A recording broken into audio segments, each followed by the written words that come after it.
Hello दोस्तों, आप लोग कैसे हैं। आशा करता हूं कि आप लोग अच्छे होंगे। आज जो है कि हम लोग पढ़ने वाले हैं। मैं पिछले वीडियो में डाइजेस्टिव सिस्टम यानी पाचन तंत्र जब आपको पढ़ा रहा था तो उसमें माउथ के अंदर टीथ और टंग्स यानी दांत और जीभ के बारे में मैं पढ़ा चुका हूं। ठीक है, अभी तक वो वीडियो आप नहीं देखे हैं तो वीडियो देख लीजिएगा।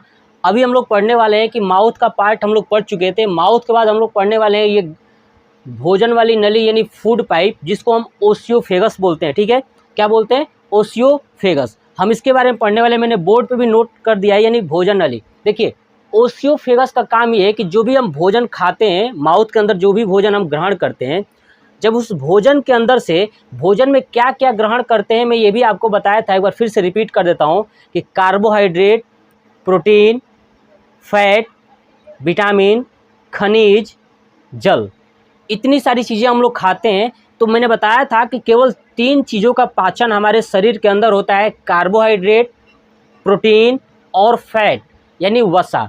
तो जब हम भोजन मुंह के अंदर लेके जाते हैं, मुंह के अंदर जब कूचते हैं, तो कूचने के बाद केवल कार्बोहाइड्रेट, प्रोटीन और वसा में से सिर्फ कार्बोहाइड्रेट का पाचन होता है। तो एक बात याद रखिएगा कि हमारे मुंह के अंदर भोजन का सबसे पहली बार पाचन होता है। यानी आपसे पूछा जाए कि हमारे शरीर के अंदर सबसे पहले पाचन कहाँ से शुरू होता है, तो मुंह से। कहाँ से? मुंह से। ठीक है, मुंह के अंदर से सबसे पहले पाचन का शुरू होता है। और मुंह के अंदर भी सबसे पहले पाचन कार्बोहाइड्रेट का होता है। तो ये भी क्वेश्चन बन सकता है कि कार्बोहाइड्रेट का पाचन सबसे पहले कहाँ होता है, तो माउथ में। और सबसे पहले भोजन का पाचन भी माउथ में। यानी कार्बोहाइड्रेट माउथ के अंदर पहले पच जाता है। ठीक है, और बाकी प्रोटीन और वसा ये पचती नहीं है। माउथ के अंदर सिर्फ जो है कि कार्बोहाइड्रेट पचता है और प्रोटीन और वसा पचती नहीं है। ये वैसे ही मिक्स होके ओसियोफेगस में यानी फूड पाइप में आ जाती हैं। ठीक है, केवल कार्बोहाइड्रेट का पाचन मुंह के अंदर होता है और बाकी प्रोटीन और वसा जो है कि साथ में तीनों मिल करके वैसे ही ओसियोफेगस से आ जाती हैं। जो ओसियोफेगस होता है यानी भोजन नली होती है, ये जो 25 सेंटीमीटर की होती है। कितनी होती है? लगभग 25 सेंटीमीटर। मतलब यहाँ से लेकर के यहाँ तक जो भोजन की नली है, ये लगभग 25 सेंटीमीटर की होती है। 25 सेंटीमीटर के बाद जो है कि इसके अंदर भोजन का कोई भी पाचन नहीं होता है। तो याद रखिएगा कि कौन सा ऐसा डाइजेस्टिव अंग है, पाचन तंत्र का अंग है, जिसमें भोजन का पाचन नहीं होता है। तो याद रखिएगा ओसियोफेगस यानी भोजन नली। भोजन नली में भोजन का पाचन नहीं होता है। ये करता क्या है कि भोजन को सिर्फ माउथ से ला करके स्टमक यानी पेट में लाने का काम करता है। ये आपको दिख रहा है जो फूड पाइप, ये क्या काम करता है कि भोजन माउथ के अंदर से जो भोजन होता है ना, उसको ये लाता है कहाँ तक? पेट तक। तो ये है फूड पाइप। यही क्या है? Food pipe. देखिए, फूड पाइप के साथ एक और पाइप होता है जिसको बोलते हैं श्वास नली यानी वायुनाल, है ना। श्वास नली बोलते हैं। 2 पाइप होती है एक साथ। ठीक है, जब आपको मैं रिस्पायरेटरी सिस्टम पढ़ाऊंगा वहाँ पे बताऊंगा कि श्वास नली और फूड पाइप के बीच में ऐसा क्या होता है जो एक बार में भोजन को जो है कि भोजन को फूड पाइप में भेजता है और सांस को वायुनाल में भेजता है, कोई ना कोई। जैसे मैं आपको एक बात बता दूं कि जब आप भोजन कर रहे हो ना, तो भोजन को जब निगलते हो ना, तो निगलने के साथ साथ आप जो है कि कभी भी सांस नहीं ले सकते हो। यानी जब भोजन आप निगलोगे तो सांस नहीं ले सकते हो। या तो आप केवल सांस लोगे या तो भोजन को ही निगलोगे। ठीक है, ये क्यों होता है? क्योंकि इसके ऊपर कोई ना कोई एक इंसान होता है जो क्या करता है कि जब भोजन आता है तो भोजन को जाने देता है और सांस को रोक देता है। ठीक है, और जब सांस आती है तो सांस को जाने देता है और भोजन वाली नली को क्या करता है? क्लोज कर देता है। ये आपको रिस्पायरेटरी सिस्टम में पढ़ाऊंगा यानी श्वसन तंत्र में पढ़ाऊंगा। तो ये थी भोजन नली। भोजन नली का काम यही होता है कि सिर्फ माउथ से भोजन को ला करके कहाँ रख देना? स्टमक के अंदर लेके चले जाना। इसकी लेंथ कितनी होती है? तो मैंने बताया 25 सेंटीमीटर। इसके अंदर भोजन का पाचन नहीं होता है। ठीक है, माउथ के अंदर किस चीज़ का पाचन हो जाता है? तो कार्बोहाइड्रेट का। प्रोटीन और फैट का पाचन नहीं होता है। ये ऐसे ही तीनों आ जाते हैं। जब ये तीनों एक साथ पेट के अंदर आते हैं ना, पेट के अंदर, तो उस प्रकार के खाना को बोलते हैं बोलस। याद रखिएगा कि कार्बोहाइड्रेट, प्रोटीन और वसा कार्बोहाइड्रेट तो पच चुका है मुंह में ही, और प्रोटीन और वसा बाकी है। जब ये तीनों मिलकर आते हैं तो तीनों मिल जाते हैं, उस समय क्या बन जाता है? बोलस। क्या बन जाता है? बोलस। और यही बोलस जो है कि हमारे पेट के अंदर आता है। कहाँ आता है? पेट के अंदर। ठीक है, अब देखिए जो भोजन ये आता है ना इस नली में, तो इस नली में भोजन क्या होता है ना, कभी कभी जो फूड पाइप है उसमें चिपक जाता है। जैसे हम लोग कभी कभी खाना खाते हैं तो नहीं बोलते अटक गया, तो खाना खाते समय अटकता है, इसका मतलब कि उस नली में क्या हो गया? चिपक गया। तो नली में चिपक जाता है तो तुरंत हम क्या पीते हैं? पानी पीते हैं।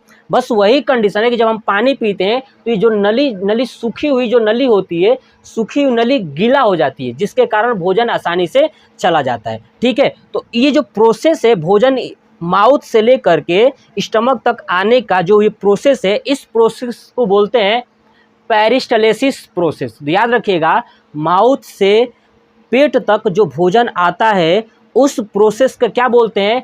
पेरिस्टलेसिस प्रोसेस। यानी पेरिस्टलेसिस प्रोसेस के द्वारा भोजन माउथ से पेट तक आता है। दूसरा जो श्वसन नली है, ये श्वसन नली जो बना होता है ना, वो मसल्स की बनी होती है, मांसपेशियों की बनी होती है। मतलब बहुत ज़्यादा लचीला होता है। क्या होता है? बहुत ज़्यादा लचीला होता है, मांसपेशियों की बनी होती है। मैंने बोर्ड पे नोट कर दिया है।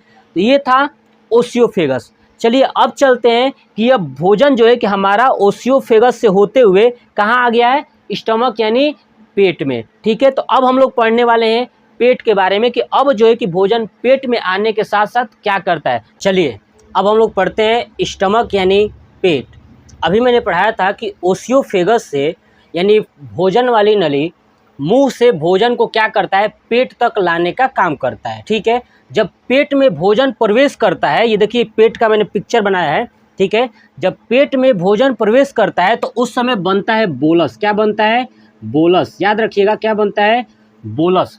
बोलस का मतलब क्या है कि कार्बोहाइड्रेट मुंह में पच गया था, प्रोटीन और वसा पचा हुआ नहीं होता है मुंह के अंदर, तो वो कार्बोहाइड्रेट, प्रोटीन और वसा, ठीक है, ये तीनों जब आते हैं जब पेट के अंदर, उस समय क्या होता है? ये बोलस। क्या होता है? बोलस। अब देखिए जब ये बोलस हमारे पेट के अंदर पहुंचता है, ठीक है, तो उसके बाद का प्रोसेस मैं आपको बाद में समझाता हूं। पहले अब पेट के बारे में समझ लेते हैं कि इसकी बनावट, संरचना है कैसी। देखिए जो ये पेट है यानी स्टमक है, स्टमक को 3 नाम से जानते हैं: पेट, उदर, अमाशय या स्टमक। ठीक है ना, पेट, उदर, अमाशय या स्टमक, ये 3 नाम है हिंदी में और एक नाम इंग्लिश में।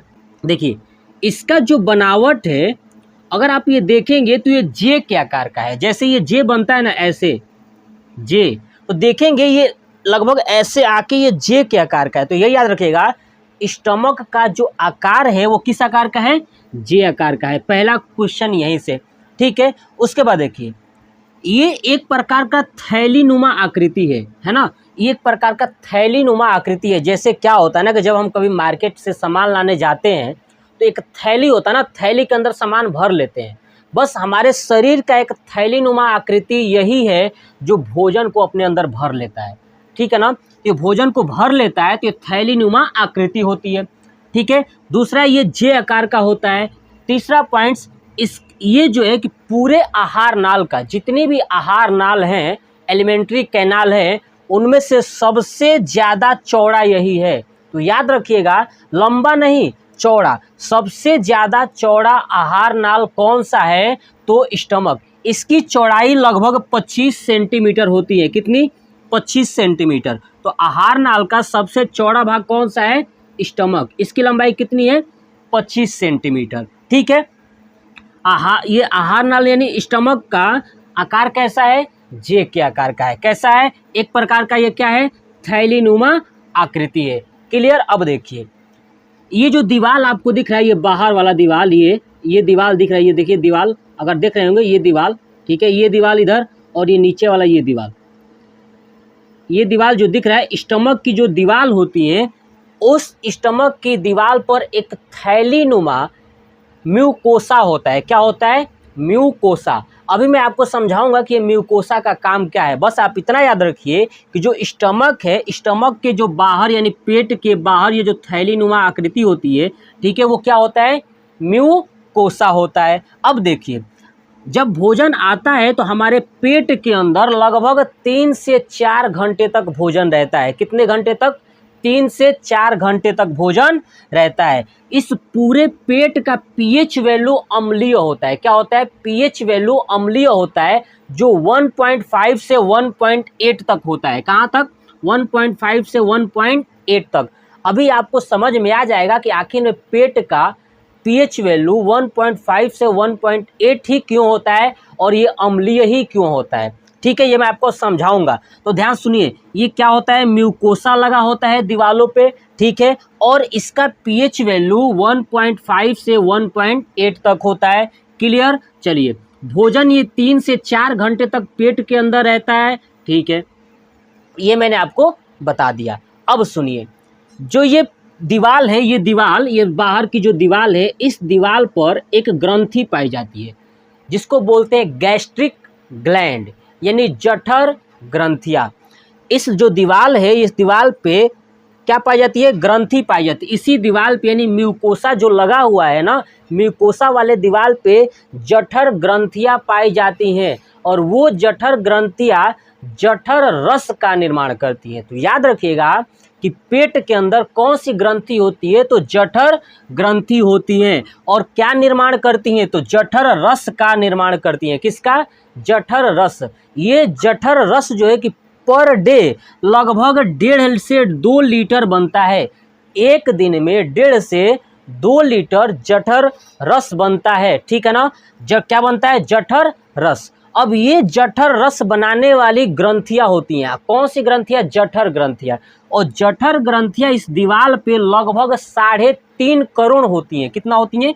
3.5 करोड़ होती हैं, ठीक है। इस दीवार पर कितनी जठर ग्रंथियां होती हैं? 3.5 करोड़ होती हैं। और सभी जठर ग्रंथियां जठर रस का निर्माण करती हैं, जो एक दिन में 1.5 से 2 लीटर जठर रस का निर्माण होता है।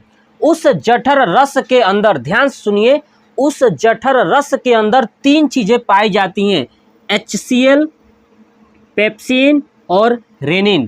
क्या पाया जाता है? 3 चीजें, HCl, पेप्सिन और रेनिन।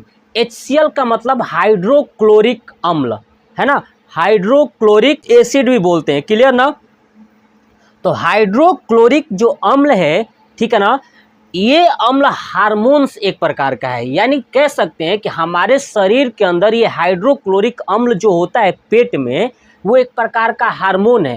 हार्मोन्स का मतलब क्या होता है कि जो हमें जन्म से ही हमारे शरीर के अंदर हो, बाहर से हम उसको ग्रहण नहीं करते हैं, वो हार्मोन्स होता है। जैसे ये HCl, ये सबसे ज़्यादा स्ट्रॉन्ग एसिड है। ध्यान सुनिए, HCl जो है कि सबसे ज़्यादा स्ट्रॉन्ग एसिड है। स्ट्रॉन्ग एसिड का मतलब कि इसकी पीएच वैल्यू 1.5 होता है। 1.5 वाले में पीएच वैल्यू है, इसलिए जो पेट है, पेट का पीएच वैल्यू ही 1.5 से 1.8 हो जाता है, क्योंकि सबसे ज़्यादा पेट के अंदर स्ट्रॉन्ग एसिड होता है। क्या होता है? Strong acid. ये एसिड क्या करता है कि पेप्सिन और रेनिन, ये 2 एंजाइम होती है, इन दोनों एंजाइम को सक्रिय कराता है, एक्टिव कराता है काम करने के लिए। कौन? HCl। तो HCl स्ट्रॉन्ग एसिड है, पेप्सिन और रेनिन को सक्रिय कराता है, यानी एंजाइम को सक्रिय कराता है। उसके बाद क्या करता है HCl कि जब हम भोजन ग्रहण करते हैं तो भोजन के माध्यम से कुछ कीटाणु वगैरह हानिकारक पदार्थ चले जाते हैं, उनको क्या करता है? मारने का यानी नष्ट करने का काम करता है। कौन? HCl। यही रीजन है कि कभी कभी होता है क्या है कि हमारे शरीर के अंदर HCl ज़्यादा हो जाता है। जब कभी HCl ज़्यादा हो जाता है ना, तो हमें ढकार आने लगता है, जो खट्टा मीठा तीखा आता है ढकार, है ना। आपने देखा हो ना, जब खाना खाते हैं, जब ज़्यादा ही ऑयली चीज़ खा लेते हैं या कई तरह का फूड एक ही साथ खा लेते हैं, है ना, भोजन एक ही साथ खा लेते हैं, तो ढकार आने लगता है। क्यों? उसके अंदर HCl की मात्रा क्या हो जाती है? ज़्यादा हो जाती है, जो वही भोजन को कहाँ भेज देता है? ऊपर की तरफ। जो मुंह में आता है ना, खट्टा मीठा लगता है, वो HCl होता है। क्लियर? देखिए, तो मैंने बताया कि HCl का काम क्या है, तो पेप्सिन और रेनिन एंजाइम को एक्टिव कराना। तो मैंने बताया कि जो जठर रस होता है, जठर रस के अंदर 3 चीज़ें होती हैं, HCl, पेप्सिन और रेनिन। HCl मैंने बता दिया हार्मोन है, क्योंकि जन्म से ही मिलता है, बाहर से हम HCl ग्रहण नहीं करते। HCl क्या करता है कि जितनी भी एंजाइम है उसको सक्रिय कराता है और सबसे ज़्यादा स्ट्रॉन्ग होता है एसिड, ठीक है। HCl और क्या करता है, हानिकारक पदार्थों को नष्ट करता है। अब आते हैं पेप्सिन। क्या है, पेप्सिन। देखिए पेप्सिन क्या काम करता है, पेप्सिन का काम करता है कि हमारे शरीर के अंदर जो भोजन के थ्रू प्रोटीन गया होता है ना, उस प्रोटीन को पेप्टोन्स में तोड़ देता है।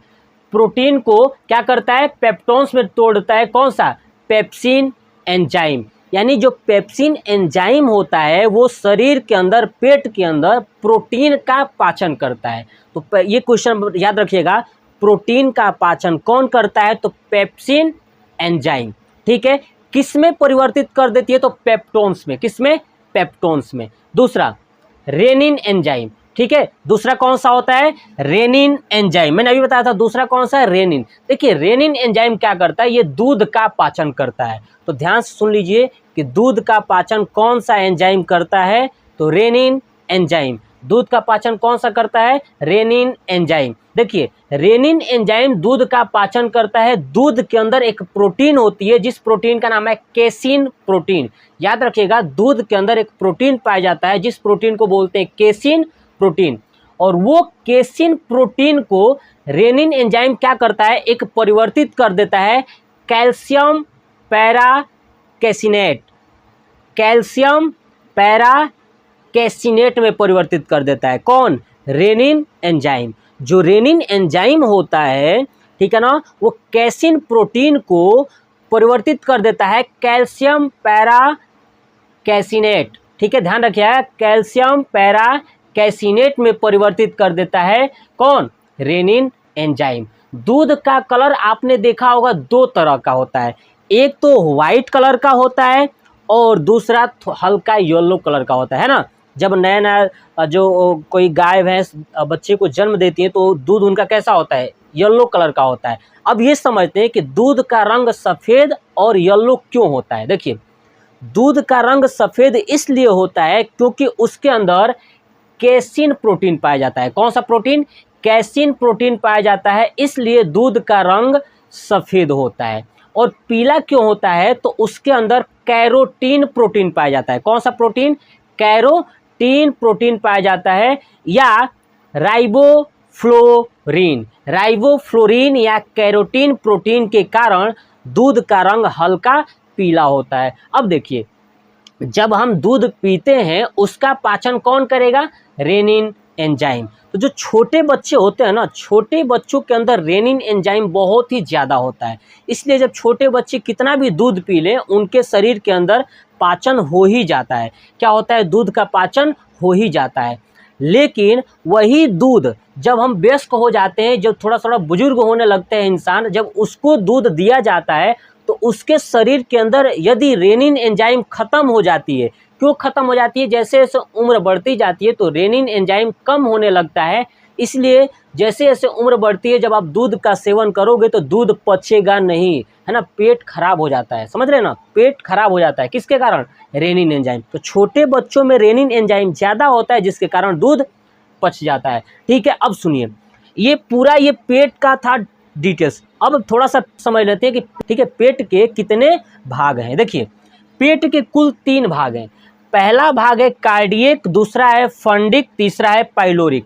कार्डियक, फंडिक और पाइलोरिक। पेट के कितने भाग हैं, 3, कार्डियक, फंडिक और पाइलोरिक। देखिए कार्डियक के अंदर ही HCl होता है। कहाँ होता है, कार्डियक वाले के अंदर ही क्या पाया जाता है, HCl होता है। ठीक है, क्या होता है, HCl होता है। ठीक है, पाइलोरिक के पास जो है कि सबसे ज़्यादा यहाँ पे गैस्ट्रिक पाई जाती है, यानी गैस्ट्रिक जूस यानी जठर रस। क्या पाया जाता है सबसे ज़्यादा यहाँ पे, पाइलोरिक में जठर रस। क्या पाया जाता है, जठर रस। ठीक है, क्या पाया जाता है, जठर रस। याद रखिएगा कार्डियक वाले में HCl होता है, ठीक है, और पाइलोरिक वाले में ज़्यादातर जठर रस होता है। जठर रस तो सब में होता है बट सबसे ज़्यादा पाइलोरिक में होता है। ठीक है, देखिए दूसरा आता है फंडिक। क्या आता है, फंडिक, यानी पेट के 3 भाग। Cardiac, fundic, pyloric. कार्डियक में HCl, पाइलोरिक में गैस्ट्रिक जूस यानी जठर रस। ऐसे देखिए फंडिक, फंडिक का काम क्या है कि फंडिक के अंदर एक कांटेदार संरचना वाला ये पाया जाता है, कांटे के आकार का, जिसे हम बोलते हैं रूजी। क्या बोलते हैं? रूजी। और ये रूजी का काम यही होता है कि जब भोजन आता है ना, तो भोजन को अपने अंदर रूजी जो है कि फंसा के रखता है। ये अपने अंदर, ये छोटे अंदर भोजन को क्या करता है? फंसा के रखता है, रोक के रखता है। 3 से 4 घंटे तक यही रोक के रखता है भोजन को। यही रीजन है कि कभी कभी हम भोजन ग्रहण नहीं करते, भोजन नहीं करते हैं तो पेट में दर्द होता है। क्यों दर्द होता है? कि ये जो रूजी है, रूजी एक प्रकार की मसल्स हैं। ये मसल्स जो है कि जब भोजन नहीं किए होते हैं तो मसल्स ऐसे सिकुड़ा होता है, और जब भोजन नहीं करते तो मसल्स ऐसी खड़ी हो जाती है। जैसे मसल्स खड़ी हो जाएगी तो ये ऊपर वाला जो दीवार है, ये दीवार इससे टकराता है, जिसके कारण बोलते हैं पेट गड़ रहा है। ऐसा शब्द आपने सुना होगा, पेट दर्द कर रहा है या पेट में चूहा कूद रहा है भोजन के लिए। ठीक है, यही चीज़ है। ठीक है, क्या होता है? रूजी जो कि गड़ने लगती है। ठीक है, तो ये कार्डियक, फंडिक और पाइलोरिक। दूसरा चीज़ मैंने आपको बताया, HCl जो है कि सबसे ज़्यादा स्ट्रॉन्ग है। क्या है? स्ट्रॉन्ग है। तो HCl जब ये स्ट्रॉन्ग है तो ये जो है कि अगर ये HCl को अगर हम अपने शरीर के ऊपर गिरा देंगे तो शरीर को क्या करेगा? वहाँ से तोड़ देगा। शरीर यहाँ से क्या हो, जैसे मान लीजिए कि हाथ पे गिरा दिया, हाथ को वहाँ से फाड़ देगा, यानी खराब कर देगा, पूरे हाथ को खराब कर देगा। देखते हैं ना, जैसे तेजाब, समझिए बैटरी के अंदर जो तेजाब होता है, जैसे ज़मीन पर डालते हैं, ज़मीन को क्या करता है? खा जाता है। वैसे ये HCl हमारे शरीर के अंदर पेट में है तो पेट को भी खा जाएगा। तो इसको, पेट को सुरक्षा देने के लिए इसकी दीवार पे क्या लगाया गया था? म्यूकोसा। क्या लगाया था? म्यूकोसा। और ये एसिड का प्रभाव इस पेट के ऊपर नहीं पड़ता है। क्या होता है? पेट के ऊपर नहीं पड़ता है। तो आपको मैंने जो चीज़ समझाया, अभी दूसरा चीज़ और समझिए। मैंने बताया था कि जो गैस्ट्रिक जूस है, जठर रस है, अगर ये जठर रस हमारे शरीर के अंदर नहीं बनेगा तो भोजन का पाचन करने के लिए, प्रोटीन का पाचन करने वाला है ना, दूध का पाचन करने वाला पेप्सिन, रेनिन, HCl का निर्माण नहीं होगा। जब जठर रस ही नहीं बनेगा तो पेट के अंदर बन जाएगी गैस, यानी भोजन का पाचन नहीं होता है तो क्या बन जाता है? गैस। और वही गैस किसके कारण? तो जठर रस शरीर के अंदर, पेट के अंदर नहीं बनता है तो गैस बन जाता है। और गैस होता है तो आपको पता है ना गैस की कितनी बड़ी प्रॉब्लम्स होती हैं। ठीक है ना, तो ये जो है कि था हमारा स्टमक, यानी अमाशय, उदर, पेट। ठीक है, मैं आपको बहुत ही सिंपल वे में समझाने की कोशिश किया कि ओसियोफेगस से भोजन जो है कि बोलस हो जाता है। क्या बन जाता है? बोलस। और बोलस बन के कहाँ प्रवेश करता है? पेट के अंदर। और पेट के पूरा डिटेल्स मैंने आपको समझा दिया कि पेट का आकार कैसा होता है, आहार नाल के सबसे चौड़ा भाग यही होता है। ठीक है, इसकी साइज कितनी होती है, मैंने पूरा कोशिश किया आपको डिटेल्स के साथ समझाने के लिए। तो आप बताइए कि आपको ये वीडियो कैसा लगा। अगर ये आपको वीडियो अच्छा लगता है ना, तो एक अपने छोटे भाई के लिए कम से कम कमेंट जरूर करिए कि आपको ये वीडियो अच्छा लगा, और लाइक, शेयर, सब्सक्राइब जरूर करिएगा, और दोस्तों के साथ भी शेयर करिए ताकि उनको भी ये चीज़ पढ़ने में मज़ा आए, क्योंकि मैंने कोशिश किया आपको बहुत आसानी वे में समझाने की। ठीक है, तो आपको अच्छा लगता हो तो प्लीज़ एक लाइक और शेयर जरूर करिएगा। जय हिंद, जय भारत, वंदे मातरम।